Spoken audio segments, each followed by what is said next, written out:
I'm so excited to talk to you. I'm really, really nervous right now. Why are you nervous? Because I've been following you for a while, like a few years Oh my actually. A few You're years so actually. awesome. Yeah. Oh, And so I like follow your blog. I follow your blog and I follow like your YouTube channel. I'm subscribed for like 2 years probably and all this stuff. So I'm like, I can't believe I'm oh talking my to you. God, you're the best. Thank you so much. You're welcome.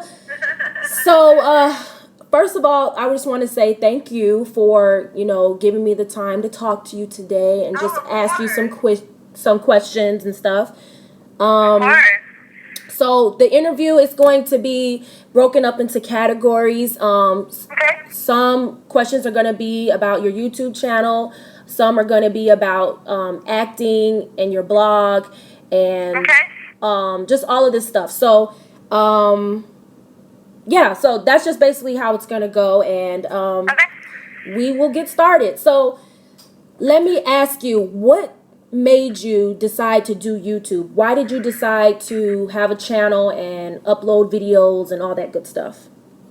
Well, I think I started on Soulbeats.com where I was like in my phase where I was like so obsessed with K-pop and I was right. I don't know if you remember this, but used to be a site. It was like the first site that ever like came out in the open about K-pop. It was called Pop Soul. Yeah. And then Pop Soul moved into Soulbeats, and I left with Soulbeats to go start that site. And I don't know what had happened, but I became like one of the head writers, and like me and the owner were really good friends and all this stuff. And I just started making like YouTube videos on like K-pop, and I realized like people just had like just kind of liked what I said. I don't know if it's because I'm just so like I just like say things and I don't think about it, and then I didn't realize until later on like people were actually interested or people like had a problem with it. So I was just like, all right, this is cool. So then I started making YouTube videos on it, and then I realized like I was being associated with K-pop so much that like I didn't have my own identity, and I didn't really like that because I've always wanted to be like an entertainer and all these things.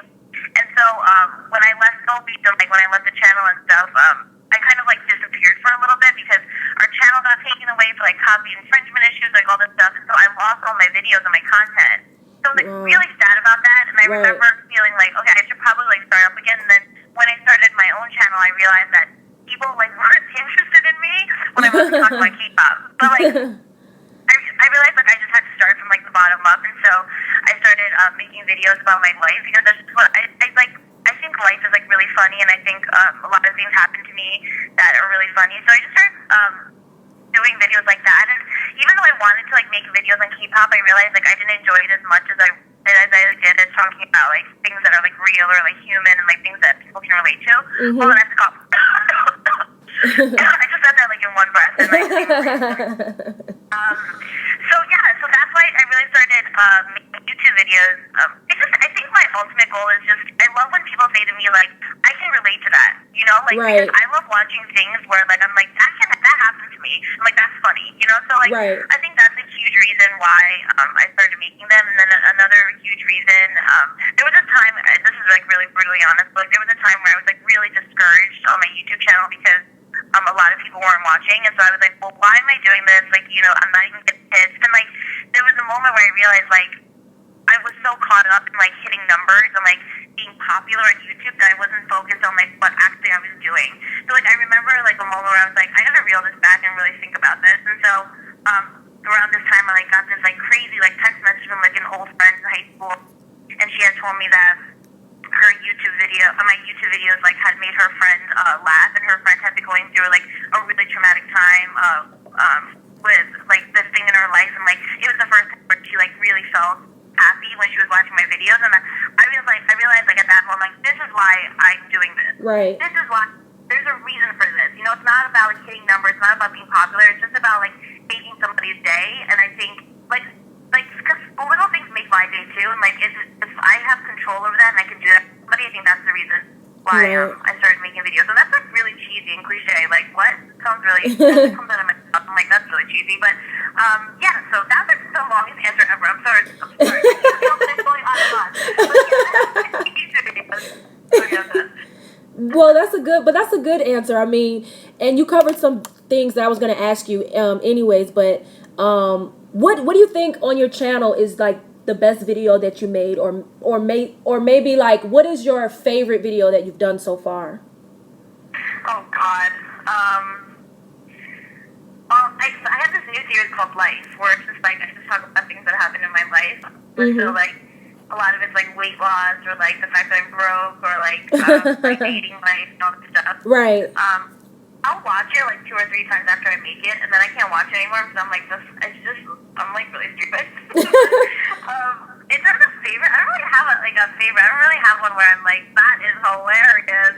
I should watch that 10 more times. But no, I think I like them all equally, I guess. Right. I like the ones where people are like, this is my life. Like, that's when I'm like, all right, cool. Like, I'm glad I did that. Right. So my last question about the channel is, what would you like to do more with your channel? Like, would you like to do possible collaborations or?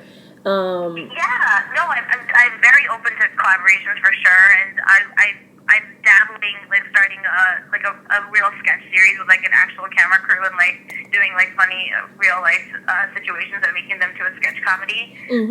But yeah, I would love to do collaborations like with people. I think the hard thing is that I live in the East Coast, and a lot of the Asians that do sketches and like collaborations and stuff are on the West Coast. Yeah, in LA, yeah. Right, I don't really know a lot of them, so like that kind of sucks. But sometimes when they do come to the East Coast, like we'll talk about like maybe we'll get together and like do some things, but like it doesn't pan out because I live here. But yeah, I would love to do collaborations. I'm very open to like anything that's funny and cool. Do you have a YouTuber that you really like a favorite YouTube channel or YouTuber that you? There's this girl. Oh, she's not Asian though. There's this girl named Ellie. You probably know her. She's like big on YouTube, but she cracks me up all the time. And I like her because she's not pretentious or arrogant. She's like really just like a real person, and I love that. I just love chicks that are like really real and like don't pretend like be hot or like pretend to be like super cool. Like I love awkwardness. Yeah, I really like her. Okay, so this is about something different. So everyone like says that you're really outgoing and charismatic, and and you're really funny too. So I just wonder, do you ever think of becoming like a comedian or anything like that? Oh God. I don't. This is how I think of like me becoming a comedian. Like I'm actually, when I go to a club, like I can actually like dance pretty well, like freestyling. Like I'm pretty like I can like be mad hip hop. But then as soon as you put me like in a dancing class, I'm like horrendous. So like I think of me like that. Like I could never be a comedian because I don't think that I have the chops to be one. And also like I think I'm funny just because I'm like the way that I think or the way that I process things is funny sometimes. But I don't think I could. I mean, I would love to like try to be a comedian. Like I would love it, but I think I would suck at it. I think you would do good. I can really see you do like stand up or something like that. Yeah? Okay, maybe I'll try it just for you. Just like at a small club or something for the time being. Yeah, no, I've been thinking about it because it helps with acting too, just to be in front of a crowd and like get rejected and like whatever. So like, yeah, maybe that's something I'll try. We'll see. So this question is about your acting and everything. So I know that you're an aspiring actress. So what made you want? One of the questions is, what made you want to get into acting? Well, since I was like in high school, like I always knew that I wanted to be like a host, like a personality on like some kind of entertainment show. Like that was my goal. Like I've always had like a real fascination with like interviewing people and like, being on camera and like talking to the camera and things like that. So like that was my goal throughout like my high school, my college years, and like I did a lot of like internships and like I got I started like I had this show back in the day called like Ellie Talent like on YouTube where like I would just interview like whether like Corey's movement or like dumbfounded and all that stuff. And so, like, that was, like, my thing. And then one day, my rapper friends, like, IM'd me, like, G-chatted me, and he was like, you and I should take improv classes. And I was like, okay. So I started taking improv classes, and I realized, like, first of all, improv is, like, the hardest thing in the world. But I realized, like, doing it, like, I've always wanted to be an actress, but I was like, I'm never going to step into that world. Like, that world is so messed up. Like, I'm going to, like, be, like, chewed up. Like, it's just going to be terrible. So, right. But I started performing a little bit in improv, and I realized, like, damn, like, I really want to be on the stage. Like, I really want to do this. So I just made it. I'm the kind of person, like, when I want something, I gotta have it. It's gotta be instant. That's a huge problem of mine. But I decided, like, maybe like a little over a year and a half ago, like, okay, I'm just gonna take acting classes. And I had a full-time job, like 9 to 5, but I was taking classes like all the time, like all these different teachers, all these different schools. So for a year, I was like insanely vigorous with it, and like I learned so much, and I realized realized I honestly, like, as a person, as a human being, like, I don't know, like, people think I'm really, like, outgoing and loud. And please tell me if I'm talking too much, because I can go on and on. Like, No, you're perfectly fine. Okay. So and people think that I'm like, a lot of times like, people either think like I'm a party girl or like all this stuff because I'm like super loud and like outgoing and I talk a lot, but the truth of the matter is that I'm actually really introverted and I don't like really like to party and like I like staying home and like doing things that don't involve like drinking and like taking my clothes off and stuff. Right. But I acting has literally helped me come out of my shell completely. Like there were so many things. Like I used to be really like hesitant to do things because I was afraid of what people thought or I looked stupid and all these stuff. And like acting has like completely made me fearless in terms of doing ridiculous things or like being stupid or being myself on another level. And like it just really helped me grow into like the woman that I want to become. So like if anything, I can take that away with me if I never make it as an actor. But there's just something about performing and like being on stage and like being in a classroom or like being in a commercial or something that is literally the way I say it is like I feel like when I'm acting like my body is filled with like doors and when I act it like when I'm acting they like flap open like like hardcore and like that's when I know like okay this is what I'm supposed to be doing like this is like my purpose and like even when I'm hosting too like I feel like okay this is my thing like this is what I'm right so that's why I'm doing it. That's why I'm going for it because I feel alive, and I think it's important to feel alive. Right. So yeah, that's why I'm really going after it right now. And I just saw a recent video on your channel about how you told your parents that you quit your job, or how your parents found out that you quit your job, and to pursue acting. So what was the decision to buy that? Was it strictly because it was something that you liked, or was it because you were taking all these classes and you didn't have time? Like, what was the reason that you decided to like quit your full-time job to pursue acting?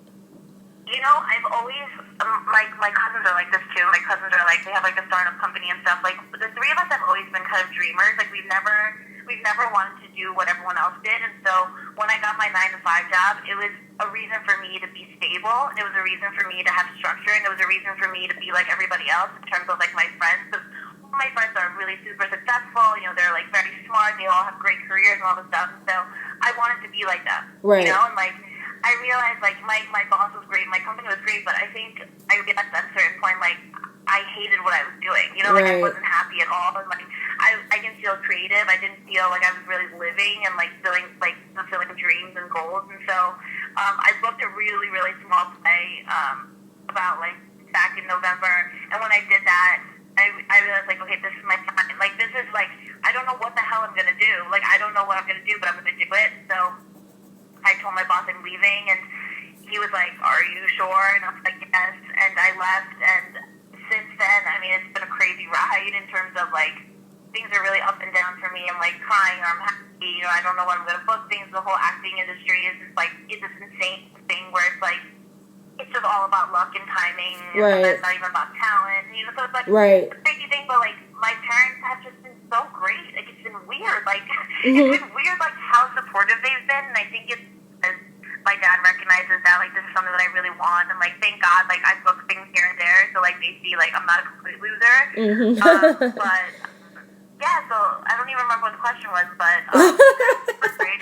They're super great and awesome, and yeah. And that's so the play was the reason why I quit, and also because the auditions were during the day, and if I booked anything, like I couldn't even like go to it, and like blah blah blah. Right. So yeah. That's were you kind of like hesitant, or was it like a easy decision because of how the economy is and everything? No. It took me months of like there was like the 4 months before I quit my job, I was at a point where I was like, nope, can't do this. We'll never do it. I don't have the balls. Right. And then like 3 months into it, I again to a phone call with like I don't know if you know my friend, but his name is David E. He's like a fashion guy. His name is like Socialite. But he had he's like this he's like a hustler like me, and like he was at like this job, and he and I had this long conversation on the phone where he was like, you need to leave your job and you need to be free and you need to do what you want to do. And like I remember like getting on the phone and being like, that sounds great, but you're ridiculous. Like I would never do that. Right. And then 2 months in, it started becoming like reality for me. And then a month into it, I was like, you know what? I'm just gonna take the leap. Like because I know so many people who are scared, and I don't want to be scared of anything. Mm-hmm. So I was like, I'm just gonna do it because it scares the crap out of me. And so I just took the leap and I did it, and I don't regret it at all. Oh wow, that is a leap. That's definitely a leap. A leap of faith, actually, because Yes. especially how things are, you know, with the economy and everything. People are like lucky to have jobs, you know. So that is definitely good. What is your dream role in your dream? Like something that like a role that you would really really love to play, and who would be like your dream co-star? Oh my god. Honestly, I think my goal is I just want to play roles that aren't stereotypical. Like I'm dreading like being the Chinese girl in the Chinese takeout store. You know, like Yeah. as much as like we don't have choices, you know, because we just don't. Like actors, you don't like unless like you're huge, like you don't have the liberty, the freedom to pick and choose what you want to do and who you want to play and all this stuff. Right. But anytime I get to play a role that isn't specifically geared towards being Asian or anything like that, is like a win for me. Right. You know, so like even if it's like the littlest things, like right now, like I can't even comprehend like having a dream role just because it's so far out of my reach that like I only think of like small goals. Right. But Okay. Yeah, like the short-term goal right now is like I would love to like guest star on a TV show where I don't play something that's like Asian-oriented, you know? Like as much as like I embrace my Asianness and like all this stuff, but like okay, I guess my dream I would love to play like a kick-ass girl. Like I would love to play a girl who's like the things that I get cast for a lot are like you know, like I look so young, so like I get cast for a lot of things that are much younger. But I would love to play like people would never think I could play like a sexy girl, but I could totally play a sexy girl. Like hello, you know? I would love to play a character that no one would think I could play. Right. So like that would be something like I would love to do. That would be good. And do you have like a dream co-star? Ryan Gosling, like hello. if I could be in the same room where I play like the background, like where I'm like washing down bar, like like that would be awesome. Like, if you in the room, that would be great. That would be good. So, most people know you from Soulbeats, and I know that you talked about it earlier. How did you get involved with Soulbeats? What was your experience with them, and how did you get involved? I got into a phase in like 2007 where I just became so infatuated with K-pop, and like it was the first time where I really felt proud to be Korean. Like Korean Americans, like you can ask a lot of us. I'm sure this is a lot of like minorities, but I've never felt Korean and I've never felt American. You know, because it's like I'm not accepted as either. You know, like I go to Korea, but they'll judge me because I'm from America, and I'm here and I'm completely American, but I'm not really American because I'm not white. You know, so it's like. It was like this weird thing where it's like I've always like struggled with this identity issue, and then I got to K-pop and I was just like so in love with it because these are like my people, like my country, like my culture and all this stuff. And so I've always loved creative writing. Like I've always loved it so much. And like the thing about me is like when I really love something, like I know a lot about it. So I really started like being so obsessed with K-pop, and I realized like I'd love to write for like a K-pop site. So I went to Pop Soul, and then we did a lot of these rounds where like like testing my writing, like testing like all this stuff, and then I passed all the rounds, and they like loved me, and they had me come in as a writer. And then when Pop Soul like ended, one of the girls who started Pop Soul left with Soulbeats, and she was a good friend of mine, and she was like, I'd love for you to come on board. So that's how I started with Soulbeats, and yeah. Right. If you even Google your name, is Soulbeats comes up right next to it. Right. Yeah. Really active for a really long time, and like the girls, all the writers were all good friends. Like they're great. It was a really good experience for me, and I learned a lot. And that's Soulbeats. Yeah. So I have good memories with them. Okay, so you had a good experience basically, and it was just so. And I know that you're not with Soulbeats anymore, right?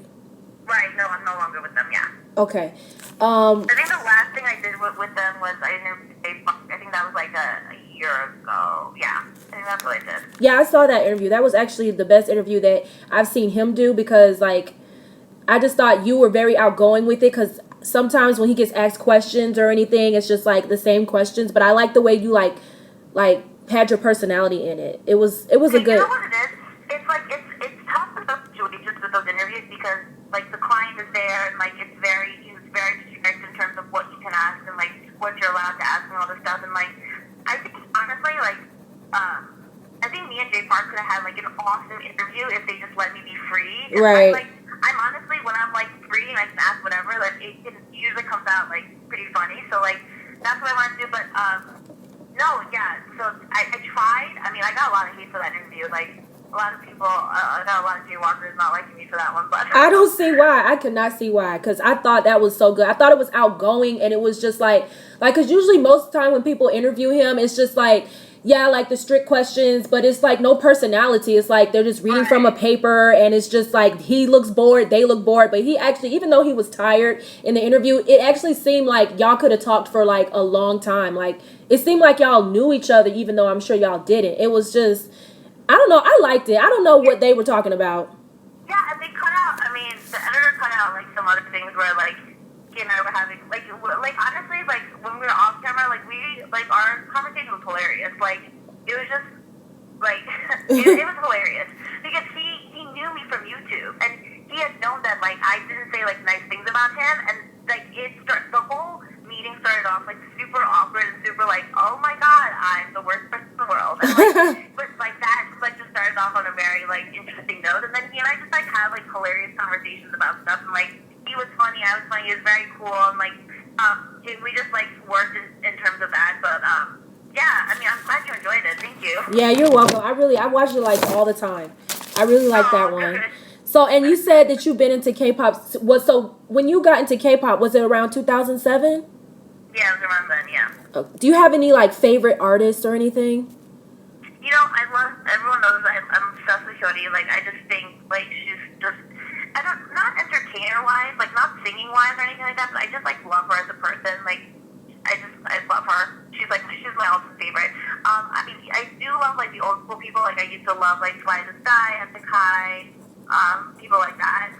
New school-wise is the one that, like, I really love. I mean, I just met BAP, so, like, I'm kind of, like, I mean, they're great. They're, like, super sweet and, like, all this stuff. So, like, I'm like, and like I mean, it was literally like I don't know if you know this, but like I host for MTVK, and so like for like 3 weeks we were like just researching BAP, where it was to the point like our entire crew, like in terms like all the white guys, like we knew all their songs and all this stuff. So like by the time they came, like we were all like, kind of like fans of them, and like we loved like all their songs, and we would just like play it all the time. So like I really like them, and I really liked 2 PM when Jay was in it, and Yeah. But yeah, but now it's like I kind of take a step back and like I accept K-pop for what it is, and like I just let it happen, and like once in a while like an artist will come in and kind of blow my mind. Like I like a lot of like indie artists and like people who like just really have talent, and so yeah, that's where I'm at with K-pop now. Okay, so you're basically like in and out with it right now. No, I'm pretty in it. My life is a lot of K-pop right now because of MTVK, so like I'm much more like updated, and like I know the songs more, and like I know who's who now, and stuff like that. But there was a time where I like took a break. I was like, I can't do this anymore. I like just went away from it. But no, I'm definitely more in it now. Is there something that you like? Is there something about K-pop that bugs you? That bugs me? Yeah, that maybe that you don't yeah, understand or get. Yeah, I mean, honestly, like I think I'm not a huge fan of like plastic surgery. Like, and I get it. Like, I understand it. Like, I get it and all that stuff. Like, there's a part of me that wishes that like Korean like pop culture wasn't so caught up in like the superficiality. Right. So, like, that's our world. You know, like Right. you can't help it. And I think another thing that bugs me is like the constant like new debuts of new boys. Yeah, and girls, like, yeah. trying to like reach like out to each other, and like to the point where these kids are like they're slaves to this industry, and it's like it's like, you know, what's like who's really good anymore and who's not. Like everyone just kind of becomes the same. So Right. So it's like I really love a group when they come out, they're really different, and they're not doing what everyone else is doing, and it's just like raw talent. I think that's something that I really love. But yeah, that bugs me. Yeah, I can yeah. see that. I can definitely see that. Especially with the plastic surgery thing. I've been like researching or looking up that for the past few weeks, and it can be very shocking. So I'm glad that you actually mentioned that. So I know you've interviewed a few celebrities. What are like who has been your favorite interview or most difficult interview, or what's been your most impressionable interview? In terms of every interview or just K-pop people? Or just any interview, whether it's K-pop or anybody that you've interviewed. My favorite interview ever was I interviewed Ken Jeong. Okay. Hangover and all stuff, and like he honestly, like he's just such a nice man. Like, Yeah, he seems funny. Even, like he's just so nice, and like he doesn't have to be. I mean, everyone should be nice. But, like he doesn't have to be that nice, and he is, and he's so personable. And like he doesn't know who you are, but like he just like I remember like I walked in for a press junket for like Hangover 2, and I was gonna interview him, and you know I remember telling him, and I remember being like, "Hi, Ken, like I'm Ellie, like blah blah," and then he got out of his seat and like gave me a hug, and like no celebrity does that ever. Oh. So like even throughout the entire like conversation, he was just very nice, and like later on we did this like round table thing where I walked in and he was like, "Hey, you're back," you know, and like it was just like so nice that he even like recognized who I was and stuff, and so. He was definitely probably like, my favorite. That's sweet. Ever. Yeah, he's great. And most difficult, I mean, sometimes you have the celebrities who are like definitely just like don't want to be there and like just want to like kill themselves, and like you just feel like you're adding on to their pace. There's people they can't name, but like yeah, definitely every people where I was like they definitely just want to shoot themselves right now. And, like that's not helping. But yeah, my favorite for sure is Kim Jong. But overall, everyone I've always interviewed has always been great. McCoy's moving, they're freaking awesome. They're like great guys too, and yeah, so people like them found are like really cool, and like yeah, there's a lot of like cool, awesome people. Yeah, and one thing I like about your interviews is that all the interviews that I've seen you do, it always seems so personable and laid back. Like it's just that's how I like it. Like I never want it to be like awkward and like stoic and like super stiff. Like and I think like people like watching like favorite people just look relaxed and like say things that like they mean, you know. So like, that's really important to me too. Yeah. Right.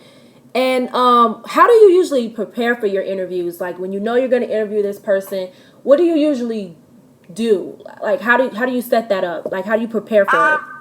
Well, all interviews are really different, but in terms of like the ones that I can be more relaxed with, like I just make sure to do like all my research and like like the little like quirks and like things that like about them that like they wouldn't expect me to like bring up. Mm-hmm. That's always like that's always interesting. But the most important thing to me is like my first like 10 minutes before we do an interview, because I can always tell if I'm gonna vibe with this person or not. Mm-hmm. And if I know I'm gonna vibe with them, the interview usually goes awesome, you know. But like there's some times where like I meet people, I'm like, dang, this is not gonna go smoothly. So like, this person doesn't get me, and I don't get this person. Like there's one celebrity I interviewed, I'm not gonna say that person's name, but like we were just not on the same page. Like that person didn't understand me or my humor, and like I didn't understand why he did. I said but he didn't understand me and like all this stuff. So it was like this like really like not uncomfortable thing. Like we made it work, but it was just like I always know in the first 10 minutes of this if this person and I are gonna vibe. And I just research a lot before I go into the interview. And do you have like someone that you would really like to interview? Is there someone that I really like to interview? Yes, like someone that you like would really like to interview. Oh my god, that's a good question.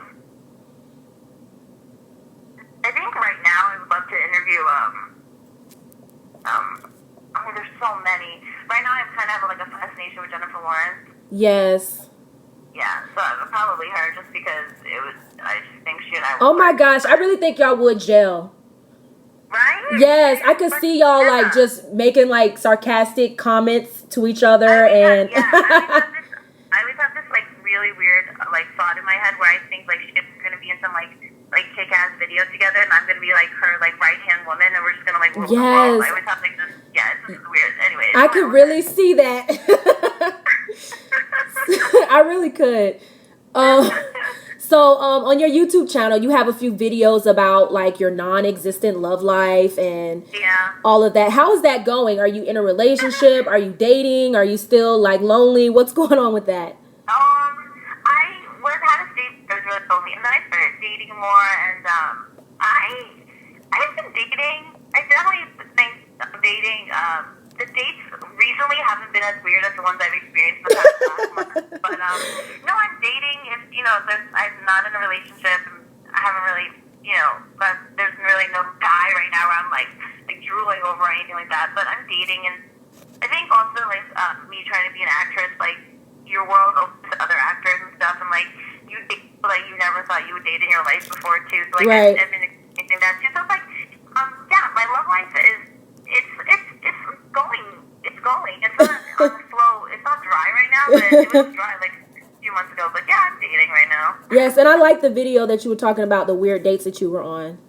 Oh my god, you don't even know half of them. They're not even like, they're not, I can't put on my YouTube channel, so also my viewers are like ready for rated R stuff. But, like, I've had some, like, people say some rated R stuff to me that are just like, crack me up so Oh my much. I mean, gosh. we'll eventually get into it, but yeah. Do you have like a like what is it that you look for in a guy or a partner? You know, like, when I was younger, like, I used to look like guys were, like, really cool and, like, had a lot of swag and all this stuff. And it's not like I don't feel like that now, but I'm realizing that I'm getting into the stage of, like, me becoming a woman where I get to the point, like, I'm at an age right now where, like, all my friends are, like, in serious relationships and, like, you know, we're, like, we can't, like, really mess around anymore and, like, you know, have fun and, like, joke around, like, stick our noses. Like, it's really time to, like, find somebody that's, like, gonna probably be, like, your husband or, like, your wife for the rest of your life. Right. So I'm, like, getting at this stage where I'm kind of getting over the whole, like, oh my god, he's so cool, or, like, oh my god, he has such a nice body, and, like, oh my god, like, he's so hot, you know, and I think Yeah. I'm getting to the place where I just really want to find someone that's, like, gonna be good to me, like, just a really good person, you know, and, like, I'm huge on humor, like, like, you could not be physically attractive, but if you crack me up in a way where, like, I think about what you just said, and then I laugh about it again, Yeah. that's the biggest, like, thing to me, like, humor is just, and it's so hard to find, like, a guy that's, like, really witty and, like, gets you and, like, who, like, comes back with comebacks that, like, you, like, are, that you're taken back by. And, like, when I meet guys like that, I just, like, fall deeply in love with myself. Right. And I dream about us being together. But, yeah, it seems just like a good person and somebody who, is funny. And also, I really like tall guys, so, like, sorry, but I do, because I'm so short. So I really like tall guys. Yeah, that's my thing. Try not to be picky, but kind of. Yeah, but kind of. So, and I know that you've been doing some work for MTVK. So, and you were talking about how you interviewed BAP and researched, and like the whole staff was doing that. And I wanted to say that you looked so good. I loved your outfit. I loved your hair. Like, I think that's the prettiest I've seen you look. Oh my god, thank you so much. I was so bloated that day. I was like stressing out so much. I was asking my stylist to get like 7 spanks for me because I like could not. My stomach was like insane. But anyway, thank you so much. You're welcome. So tell me, how was that like? It seemed like it was a fun experience. I know I saw the photo of you guys backstage with the other VJs. So how was it like interviewing them and being around them? What were they like? You know, they're really sweet. In Korean, we have this word called check-in, where like they're just like really just like sweet guys, and like they don't act like, you know, superstars, and they were just really cool and like really like polite and really respectful, and I mean, none of us had anything bad to them. They were just great and very professional, very sweet. Like, when I was backstage with them, it literally just feels like, because they're much younger than me, so it literally almost feels like, oh, they're just a bunch of like kids that I go to church with. You know what I mean? Like, Yeah. they're just really like respectful and really sweet and awesome, and like that whole Times Square experience with MTVK was just, I think it was the most surreal experience of my life. Like, I think I've, like, just everything was just amazing. I can't even, there's really no words to like describe, like, how I felt hosting it, and, like, how I felt being on stage with them, and, like, the fans were amazing, and, like, yeah, it was a highlight of my life, and it was great, and I wish I could just repeat it every day, and, it was awesome, and, yeah, it was a crazy day. But the most humbling part about the whole thing was that, you know, I was on this high, you know, like, from that episode and, like, all the stuff, and then the next day I woke up and I was walking dogs. So Back to reality. It was really humbling for me, because it's like, this is the reality of my life. Like, this is the reality of, like, an artist's life, you know, where it's like, you can do something great one day, but the next day you gotta go back to the hustle and, like, do things that, like, you don't necessarily want to do. Right. You know? So, like, I remember, like, you know, sleeping that night and thinking, like, damn, this is one of the best days of my life, and then waking up and picking up dog poop, you know? Like, so, like, it like really put things in perspective for me too, you know, of what my life is probably going to be like for the next X amount of years and like whatever. But yeah, no, it was a great experience. It was awesome. It seemed like it was. Everyone should check it out. It's coming out soon. Yeah, I was gonna ask you, when is that? I've been looking for that forever, and I have not. It's coming soon. Okay. Expect it very soon. Yeah. Okay. And I'm a part of this Facebook group called Black K-pop Fans. Okay. And I told them I was going to be interviewing you, and they were all excited. So one of the questions was about BAP. Did anybody hit on you? Oh my God, no way. Because, okay, let me just say, because in the black community, like, girls, like, I know it might be different in the Asian community. Like in the black community, when girls are like thick and like healthy and curvy, like you are, Yeah. and some of us think that some of the members are very influenced by the black community as far as like the things that they've done and stuff. So one of the girls was like, I know that she probably got hit on because she is really curvy, and I know somebody was looking. So we You guys are hilarious. No, I did not get hit on by anybody at all. oh my gosh. No. Yeah, no, I didn't. That is hard to believe. Maybe you know what? Because, Korean all the girls are really super thin too, so they were like really traumatized meeting me because they were like, damn, this girl has mad meat. And it's like, no, I didn't get hit on by anybody. You guys are so funny. Okay. I just wanted to ask that. So, so I have a few more questions. Almost done. Sure. I know that you're an animal lover, especially dogs. So, when did your passion for animals set in? We got our first family dog when I was like a senior in high school, and he's a brat. So like we just I love him to death. He's a brat. But we ended up getting another dog and this dog, his name is Desi, and he and I like literally like fell in love with each other. Like he is he's my animal soulmate. And I think when I met him and we fell deeply in brother sister love, like I realized like, oh my god, like there are animals and animals are amazing. And that's when I really started like looking into like other animals. And like my family and I were really ignorant when we got them. We got them from breeders and stuff like that. And then when I started really like researching about dogs and like realizing how much like abuse and then neglect and like how many animals are killed, like people gas chambers are they're euthanized, just because there's so many of them. Like our perspective on animals completely changed. And my mom is like, and she's like me on like another level too. Like she's completely just infatuated. And, like we end up rescuing and we foster a lot, and we really try to like help them. And I just have a spot for dogs. Like I can't explain it. Like I can't. Like people always judge me. They're like, well, you should like love humans as much. And I never said I didn't love humans. I just love. There's something about dogs and like animals to me that like they can't speak for themselves, and like they're just all they want is like love. Their like entire purpose on this world is like eat, poop, and love. Yeah. Like, for me, it's like for them to be abused or taken advantage of or neglected or not loved the way they should be, like literally breaks my heart to pieces. And so my goal, honestly, even like a lot of the reason why I would love to like be an actor too is like that I can like really become like a staple like person for them in like the community and like be somebody that can like help their lives. And like I don't know what's wrong with me that I just love him to death, and I will do anything for a dog. And like I wish I could do so much more. And like a part of me feels really selfish right now because I feel like I'm so caught up in like my whole acting thing and like trying to become somebody that like I'm neglecting that. But like yesterday I went to like the shelter near my apartment, and like I just spent a lot of time with them, and I just realized like this is gonna be something that's gonna be a part of my life forever because I just love them so much. Like any dog, like I would give my life over. And so yeah, it started like back when I was like I think like back in like 2009 where I started 2005 where I started really becoming in love with them, like trying to help them as much as I can. Right. You sound really passionate about it. Like I thought you were gonna cry for a minute. I know. It's performing and animals are probably my passions in life. Okay, so anytime you have to think of a sad scene for an audition, you can just think of an animal like going through hardships. I do it a lot, yeah. When it's time for me to cry or get really emotional, I think about all the like dogs being abused and stuff, and I get really caught up. Aww. Well, I have one last question. Yeah. What are your current goals, like your future goals, and any projects that you're working on right now? Right now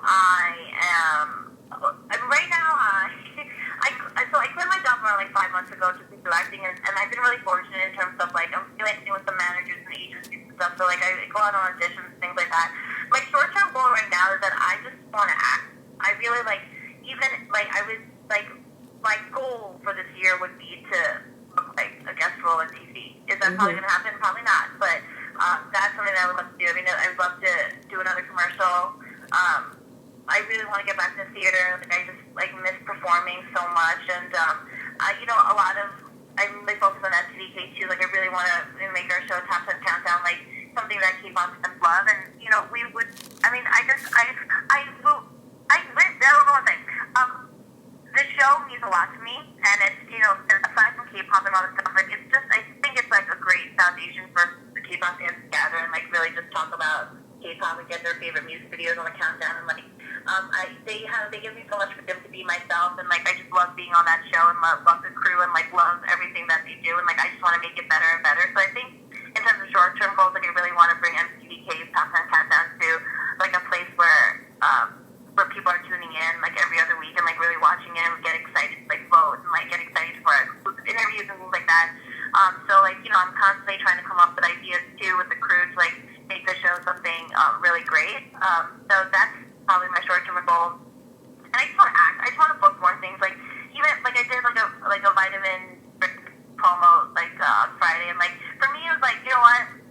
Like this is great because this is like I get to act, and even if it's for like an hour, like that's fine. But right. I think right now I don't have anything crazy in my head because like if I think too much into it, like I get stressed out. So I'm like, why am I not booking? Why am I not doing this? Why am I not, you know, all this stuff. So like I just anything.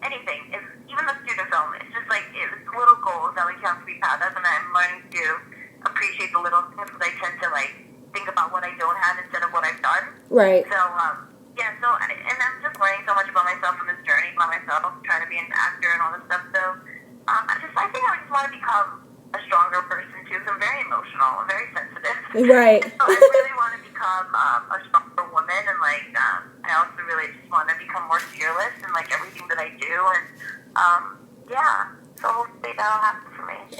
And one more bonus question: Is your Korean good? Is your Korean good? Because I saw in a post that you were saying that you had to interview BAP, but you said I should have practiced more Korean or something. So.